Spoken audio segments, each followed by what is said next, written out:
Yeah, so me and my wife joined the team in Pemba, Mozambique in 2017 after doing our harvest school in 2016. And when we were there, we had the privilege to be around other missionaries that had been there for a long time, that had did life in Mozambique or in other nations.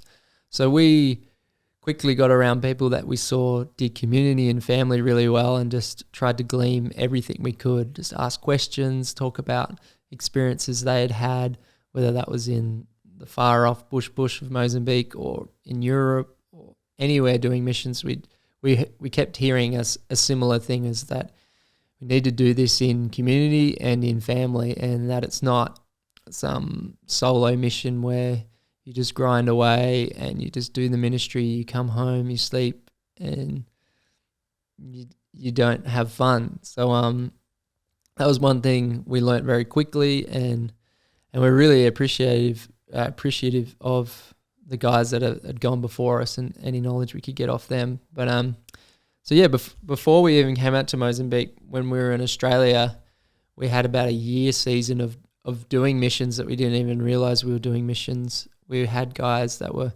trying to get off drugs, like methamphetamines mainly, and they were living with us and just trying to change their life. A lot of them had grown up in homes, broken homes, or in a foster care system, so they never really understood family and community unless like in some sort of facilitated program way, not in a natural family environment. So we would bring them along to other guys from our church and do worship nights and just pray for one another, and they couldn't believe the type of community people would just naturally form. It didn't need to be a church service. It was more just people doing life together. And yeah, because of that season, I feel like it set us up well for the mission field as well. But the mission field had a lot more challenges that you don't have back in the West, where you have all the comforts of running water and stable electricity, just all the different things, sickness, all those things that come with it. So yeah, when we were in Mozambique, we really fought for worship time. So we would have a weekly work meeting with the ministry team and all the national staff, and we would do worship there, and then we'd share announcements, all that kind of stuff like you would in a work environment. But we really wanted to do worship from our homes and worship just casually and catch up for dinner as well. So that was something really on our heart. And even when we first came, a missionary that was returning back to Australia after a season of being on the field even prayed for us and said, I really feel like you guys are meant to build community and just have people in your house.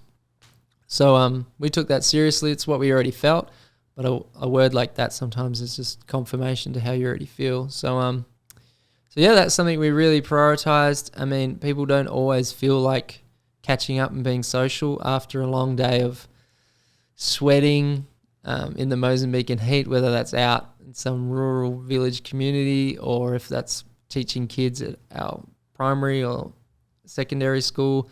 You get it. Like it's humid. It's like 90 plus degrees or 36 degrees if you're from the other part of the world. And yeah, I totally understood it, and I'd get it too. But we would just say, hey, we're going to worship in the prayer hut. Come if you want. If not, it's fine. We're going to do it. So a lot of the time people are like, oh, I don't know, I'm just tired.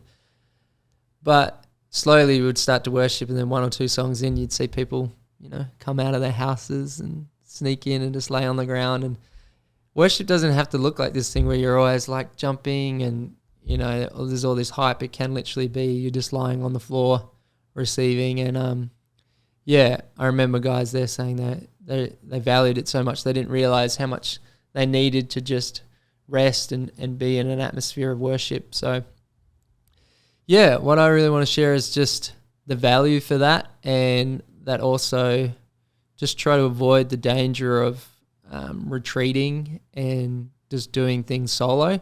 Because you can be on a mission field where there's lots of staff or there's lots of need, and most of the time places where RS has bases, that's the case. There's need on your back doorstep. As soon as you open the door, someone's saying, can you help me with this? My grandma's sick, or this person's dying, can you come pray? Or so there's always going to be need, and it can become overwhelming. It can become very tiring, but that time of coming together and being able to process or pray or just lay on the ground and worship is so valuable. So yeah, I mean, there's many reasons. Like, I remember church in Pemba.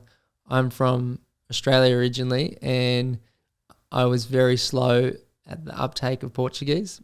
My Portuguese is still like a baby. So I would go to church, and church sometimes was 3 hours long, maybe longer. Starts at 9, might finish at 1. And it's super hot. There's no air conditioning. A lot of the preaching I couldn't understand, but I knew there was a value of being there. I knew there was a value to be with people, even when I didn't understand what was being shared, that I knew God was doing something in my heart. I knew he was moving amongst the locals that would come to our church, the other missionaries. So even when I didn't feel like super spiritual, like, yeah, it's time to skip to church and have a great morning, I knew there was value to it. And it wasn't this thing I just did by obligation. I saw in my own life and the life of people that had gone before me that I, spoke to the value of doing things even when you don't understand it. So, yeah, if I could encourage anyone today, it would be, even when you're not getting much out of church or you're not getting much out of going to some Bible study, that God's still depositing something in your heart, and you're still building friendships and community. And some of the people I used to do worship nights back in Australia years ago, I hardly even knew these people when we first started to get together. Like, it was a small core group of friends that just wanted to worship, and then people from all different churches would come. But some of these people became my best friends, and people that, even came out from Australia to come visit us in Mozambique. And you don't know what kind of relationships you're going to build when you just value community, when you value fellowship, and like the Bible says in John 13, that they'll know us by the love we have for one another. And I think that's super important. Like, we can be on the mission field, but if we don't know each other, that we're even ministering alongside, the people we're trying to reach are going to see that. It's going to be pretty obvious that we don't really know one another, or we don't really love one another.